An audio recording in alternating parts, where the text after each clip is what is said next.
Hello YouTube peeps. In this video I'm going to show you how to mount a tire onto a rim, specifically a lawn tractor rim, and I'm putting, I guess it's an ATV tire. It's a Sun F. Anyway, some of the tools I'm going to be using, you don't have to go this high dollar, but you know, I used to be a professional mechanic, so I used to mount and balance tires. I got spoiled. I had a tire machine, but doing it manual is a little bit new to me, but I'm figuring it out. Anyway, this is a valve stem tool. It helps you install the valve stem because the valve stem has to pop through this little hole in the rim.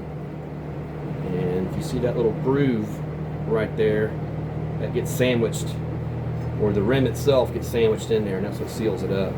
Okay. They've got cheaper versions of this. I guess in a pinch you could just use a pair of channel locks, maybe put the cap back on it or put a sacrificial cap on it because you don't want to screw these threads up. But the way this one works is it actually threads. Right off the bat, I want to lubricate this just a little bit. This is just some soapy water, a little lube on it, and I'll try to do this where you can see it. Stick it through the hole there. Just started on there. And the nice thing about this one is, and I'll show you here in a second,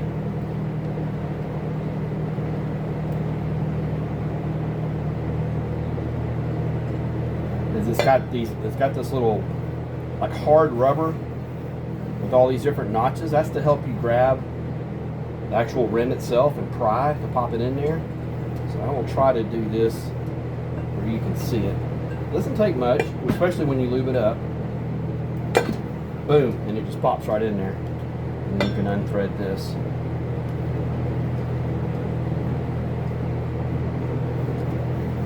And there we go. Now, I want to point out something to you real quick before we actually get started mounting this tire. If you look at this rim, notice how it has this recessed part, or this skinny part in the middle. That is important. I've watched other videos on YouTube, and where people struggle is they don't understand where this comes into play. Okay. Now notice how there's a thinner spot here, and then there's a real wide spot. You always want to mount the tire over or through this skinnier part. Okay. Because the object is to get that sidewall of one side down into this recess so that the tire can come at an angle and be pried all the way around there. It's not possible to take the tire and get the sidewall and the bead to go over everything at once. Okay, it's an 8-inch diameter tire, and it's an 8-inch diameter rim out here, but it's a little more than 8 inches right here. So you're trying to get past this lip. So you got to get part of the tire down here. If you're trying to do it on this side, it's either not going to be possible or you're going to fight it like hell. Okay? So I just wanted to point that out. Know which side of the rim you want to be working with here. Okay? So in this case, ordinarily on automotive stuff, it's always the side with the valve stem that has the skinny part. That's the part you want to be working on. But not on this rim. It's the opposite side. So it's like a reverse offset rim. So we're going to be putting the valve stem down to do that. Okay, we're going to move over to the ground for this next part. So hold up a second. Okay, we're still at the bench. Doing this on the ground was not successful, so we're just not even going to show that part.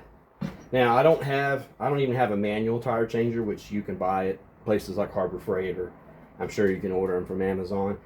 I saw a couple on Marketplace I kind of wish I would have jumped on, but anyway, what I got is just a simple shop vise. And I got this shaft that's 3/4 inch diameter. This happens to be the steering shaft out of a lawn tractor, but it's just what I had laying around and it works. So, once again, keeping in mind which side of the rim you want to be working on. You want the skinny part. We'll put that up. Now this isn't a perfect fit because I got the bushings out of the wheel, but it's fine. Now you need to decide which side of the tire you want facing towards the outside.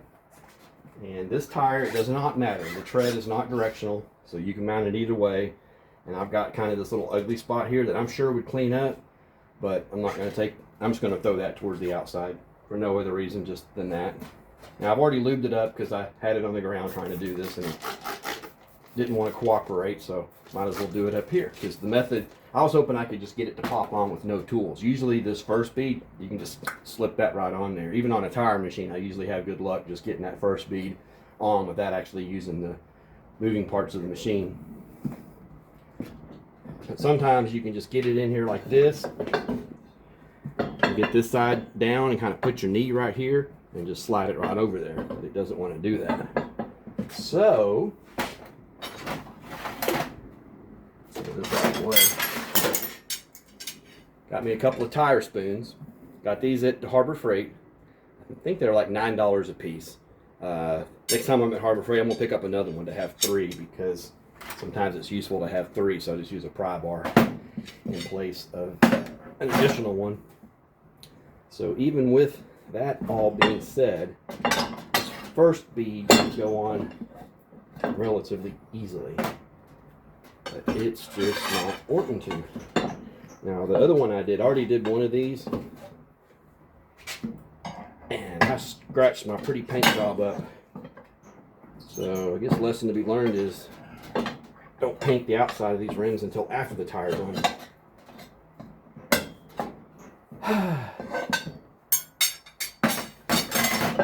I'm not going to edit this. I'm going to let you see me struggle. I'm not claiming to be an expert here, because I am just learning how to do this manually myself. It's real easy with the tire machine. But that's, you know, that's like cheating basically.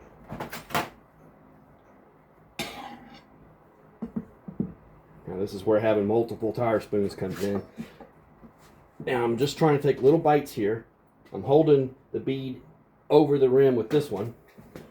Let's see if I can get you a shot of that. And then just trying to work a little more on there. And then come in here and grab another bite. And then get a little more in there. And then get you another bite.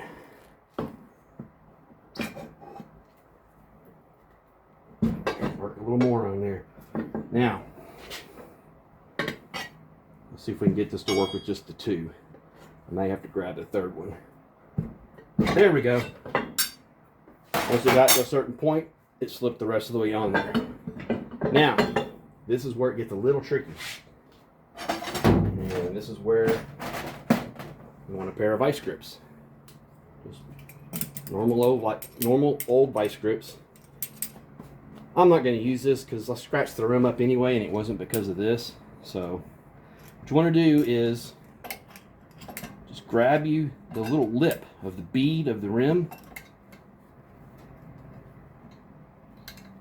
and clamp this on there. Okay? That's going to come into play just to keep this from backing off and losing progress basically. Let's lube up the bead of the tire real good and the rim. Now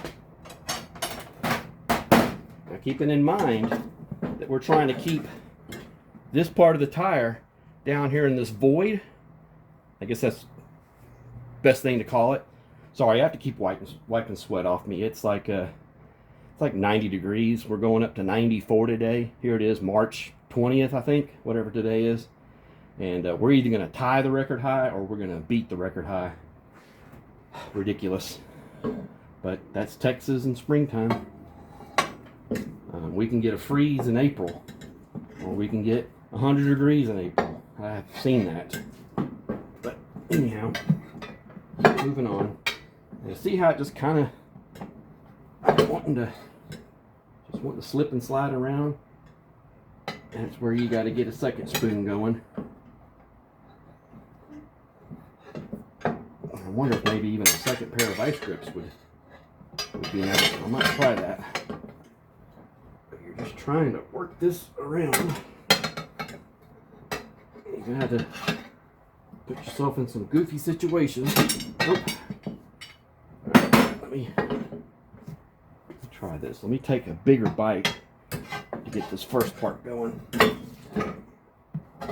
Come on.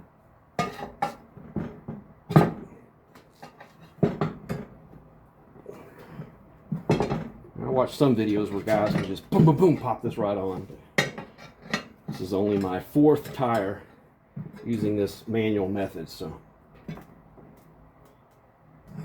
There we go. That's a good start. That's what I wanted. Now it's important keeping my spoon here because I don't want to lose my progress. And this is where you start taking small bites. Uh-oh. See, it popped out on me. There we go. I think I got it back. I'm going to keep both of these in here and get my 3rd spoon, my pry bar. Come on. There we go. Now leave this here. Take this one furthest away from where you just were. And that one slipped out. Great. Okay, we got another bite. Try to get another small bite going here. Just keep working it like this. Eventually, hopefully, I'm going to use this other part of this spoon. It's got this little hook part. Let's see if I have better luck with that.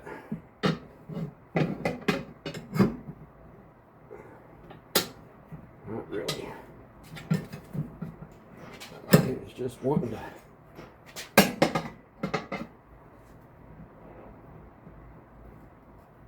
Okay.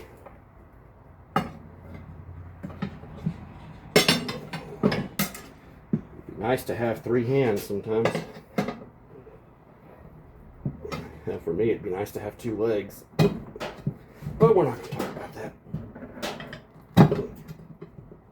Come on.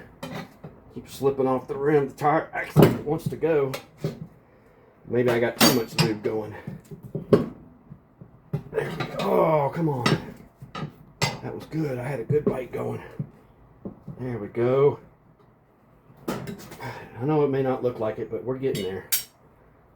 Just have to keep persevering. Did I rip that bead? God, that's another thing you got to be careful about. It's not to tear this bead. Which I think I may have, but guess I'll find out. If this was a on-the-road tire, I'd be more worried about it, but this is just for an off-road tractor. So this thing's never going to go over 15 miles an hour. There we go. Oh, come on. You were going. You were good. There we go. Now we're getting there. We're getting there. Just have to keep with it. Keep working it. Keep taking those small bites. Just get this last little part. And this may be difficult to even get my tool in here. I wonder.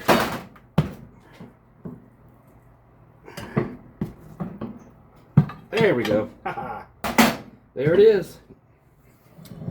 All right, we're going to move on to the next phase. Get that ice grip out of there. We're going to seat this. Now I'm going to have to turn my compressor on to build up some air, so I'll edit that part out and I'll be right back. See? Look at that. Scratch the hell out of the rim. That's okay. I was thinking about painting this a different color anyway. But that's a story for another video. All right, I got the compressor charged up. Valve core removal tool. I'm going to pull the valve core out. That way it lets more air through here quicker to do what we're trying to do.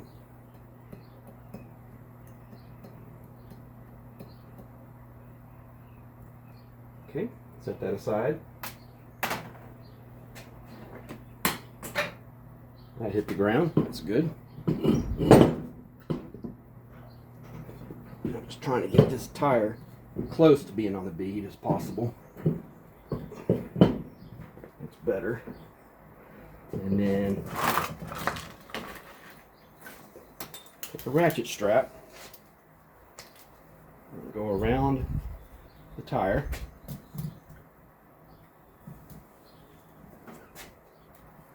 All right, we'll try that. All right, what we're trying to do is compress the center of the tire to make the sidewalls on both sides kind of bulge out, because when we start putting air in there, we're trying to get the beads to lift up towards the lip of the rim here.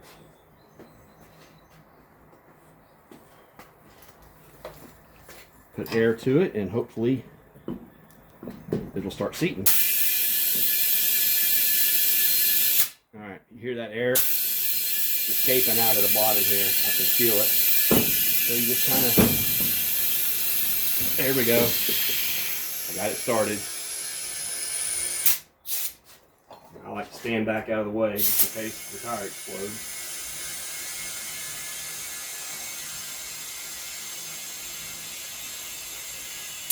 Okay, before I go too far, I want to release the tension on this ratchet strap, and I may have already gone a little too far. Let's find out.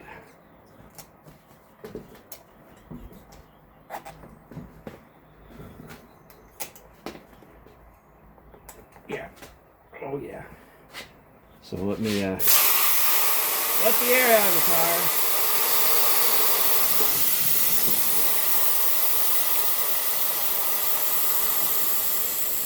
Now I can get some tension off of this.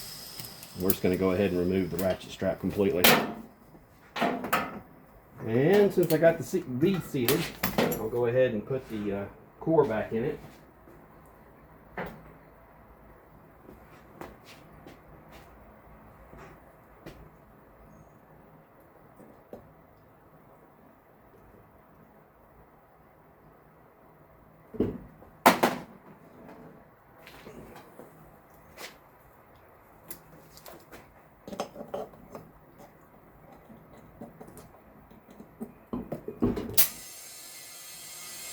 And then air it up to the desired pressure. Now I got this real nice digital tire gauge here, but it stopped working. I put brand new batteries in it and it still won't turn on.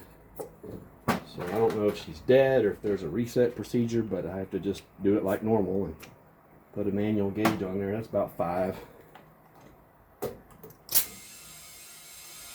That's plenty for now. I'm just going to be rolling the tractor around. Okay, so as you can see, with some basic tools, you need a valve core removal tool. This is a fancy one. It's double-ended, so you don't need one this nice. A basic valve core removal tool at the auto parts store is just a few bucks. Of course, you need a tire gauge. It's nice to have one of these valve stem installation tools, but not necessary. And like I said, you can get a cheaper one. In a pinch,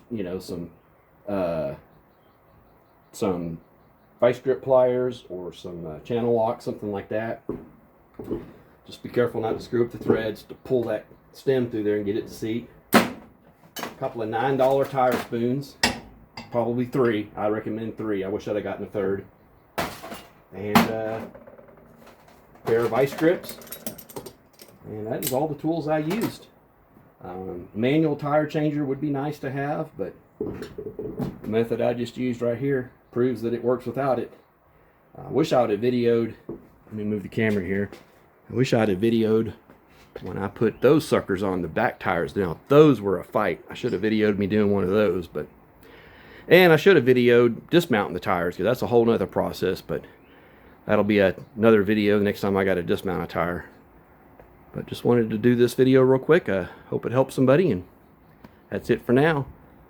Please consider subscribing, like the video, ring the bell, because what the hell. Check out atltf.com if you're into off-road tractors. That's all terrain lawn tractor form.com. And toodles!